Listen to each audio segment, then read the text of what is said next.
انسان دنیا میں دو ہی حالات سے گزر رہا ہوتا ہے، یا تو اس کی چاہت اور اس کی ضرورت پوری ہو رہی ہوتی ہے، یا پھر اس کی چاہت اور اسے اپنی ضرورت کی حاجت ہوتی ہے۔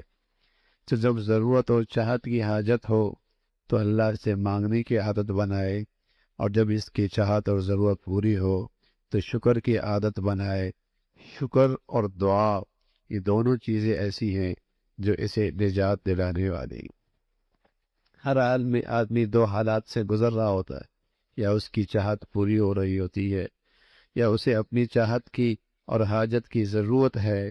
تو جب ضرورت ہے تو مانگنے کی عادت بنائے، دعا کی عادت بنائے، اور جب اس کی حاجت اور خواہش پوری ہو رہی ہے تو شکر کی عادت بنائے۔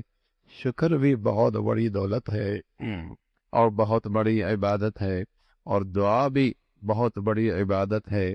ان دونوں کو زندگی میں لے چلے گا تو سچ یہ ہے کہ دنیا بھی بڑی خوشگوار رہے گی اور آخرت بھی بڑی خوشگوار۔